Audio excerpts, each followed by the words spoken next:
Christmas party going on, okay? And Reese G was invited to a Christmas party. And I forgot what the guy's name is, but apparently he's some gay guy from Dallas who personally invited him and George to the party. So next thing you know, while Reese is there, you know, showing his face, Kelly Price singing, giving you a nasty ass vocal, he runs into George. And there is George with one of his friends and all of that stuff. So Reese decides to pull George to the side, and he decides to talk to George. Now they decide to, well, Reese decides to extend an olive branch to George about his recent treatment of him. He feels like they probably got off on the wrong foot. He don't know where they went wrong, but there are things about George that rub him the wrong way, and there are things that he says that rubs him the wrong way. And I'm just gonna be real with y'all. I have been hard on George this entire season, and I will still be hard on him this entire season. Well, the season is over with, but I will still be hard on him because I'm not gonna change my mind. I said what the fuck I said, and that's just what it is.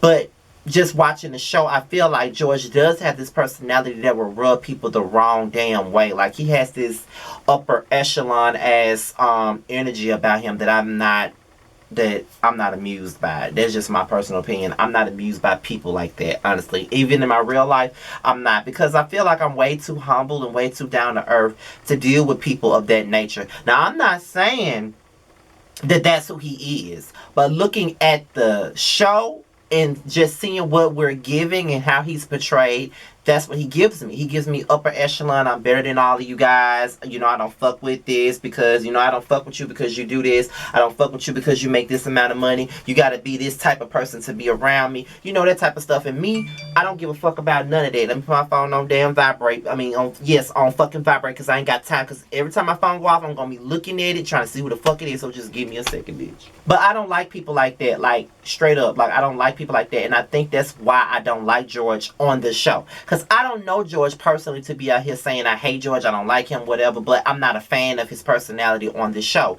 And like I said before, my thing with him is he tries to come across like he's so unbothered, but then, you know, he gets mad at certain things that us reviewers say. Now, I will say this, he probably fucks with everybody in the Justice League except for me, and I'm absolutely okay with that. I don't give a fuck, because I'm going to say what I want to say. But at the end of the day, it was nice to see Reese and George, you know, make up, do what they got to do, and try to establish some way to try to get to know each other instead of prejudging people, prejudging each other. So Reese wants to get everybody together, you know, sit down and talk for the last time, get all of our issues out on the table, invite the entire cast there, you know, all that good stuff, you know what I'm saying? So now Markel arrives, and you know, they start talking about the video that King Kane did.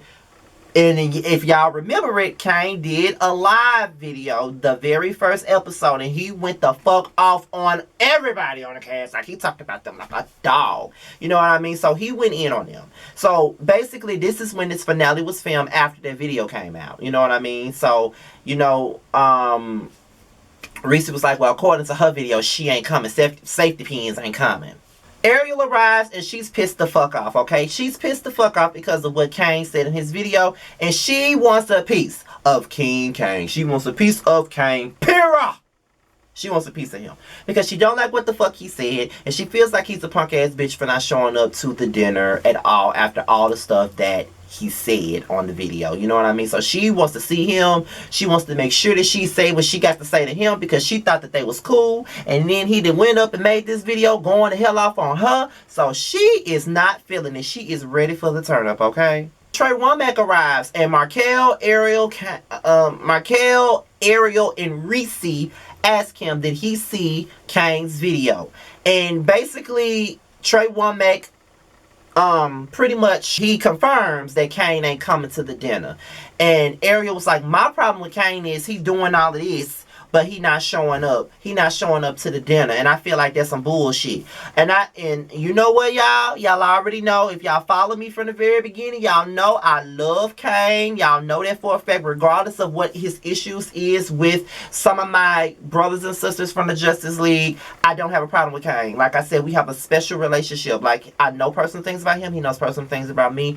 We kind of got to know each other after I interviewed him the very first time. So I don't have a problem with Kane. But I got to keep it 100 when I say say this. I don't agree with the fact that Kane went on live and said all of those things that he said, because all those things were disrespectful as fuck, but then not show up to the dinner. I feel like this. I get it. You don't want to be bitches storylines. I understand that you don't want to do that. However, I feel like as a person, and just me being 100% real on this shit, like, I feel like this: if you gonna speak some truth on the situation, if you gonna say some shit on the video, you need to bring your ass to the party and just stand up for what the fuck you said, and just own it, and just say, bitch, I said what the fuck I said, and I'm not gonna change that shit.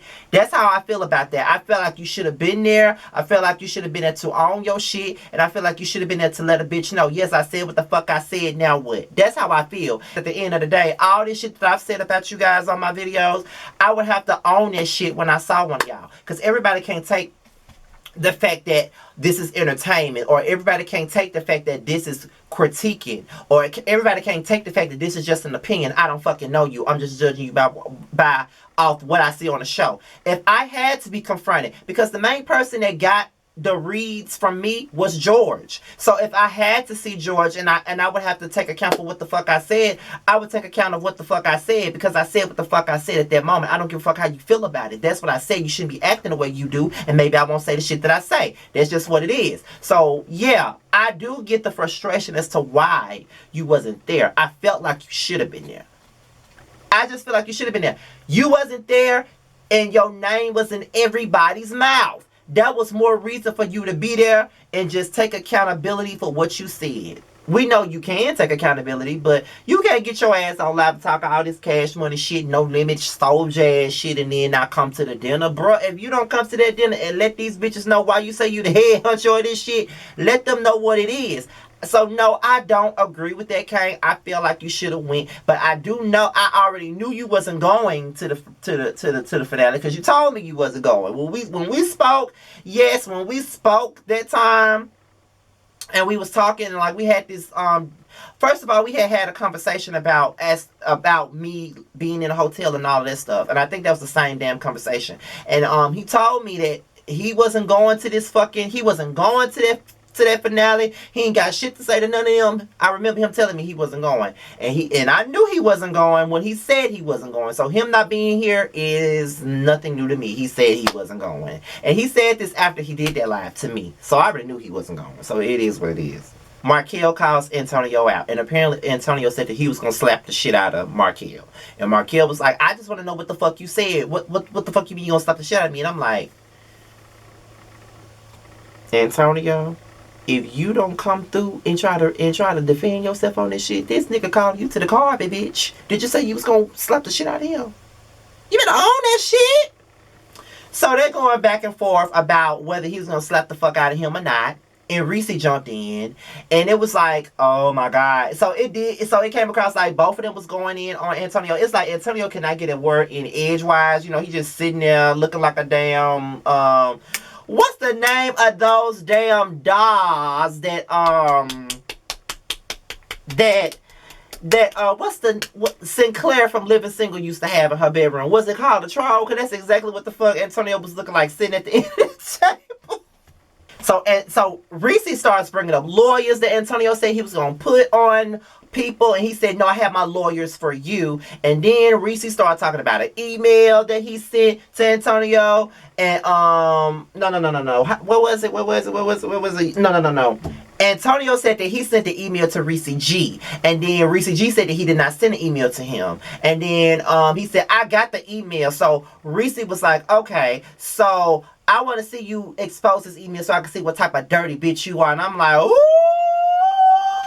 shit. So in the midst of Antonio calling himself trying to expose Reese exposes the fuck out of Antonio, okay? And basically he was talking about how Reese G didn't have his apartment and all this other stuff. And Reese said, I told you that for a reason, because I knew you was going to run your mouth to bitches that you didn't even know. So I'm just like, oh my God, Reese is just TKOing this boy.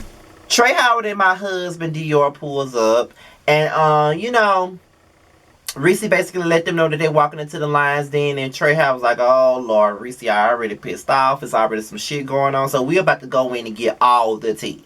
So Trey Womack and George, they clear the air about the dick pulling gate. And my thing about it is, George, at the end of the day, you were drunk as fuck and you pulled your dick out in front of the damn boy. Whether or not you wanted to fuck Womack or not, you pulled your dick out in front of him. There's no need for an explanation or negotiation or anything. You pulled your fucking dick out in front of the damn man, bruh. Just own the fact that you pulled your dick out in front of the man and just keep it moving. Like, damn, everything does not require an explanation. If you did it, you just fucking did it. That's it. I don't see why he always feels like he needs to explain stuff. Because a lot of the times he gets caught up in lies all the time. And see, this is another reason why I don't see it for George, because he be lying, and then on top of that he fabricates, and not only that, he just... So then apparently George and Markel had an issue about a man, and it's always something with George about a man, and now him and Markel going back and forth about a situation that happened in the past, because Reese was the one who said, well, you was with her man. That's what we be talking about, Reese. This is exactly what we be talking about. But they go back and forth about this situation, and we don't really give a fuck. Because George talking about, we're not going to do this at this table because you already know what I can give. And you already know. Boy, you ain't giving shit. Shut up.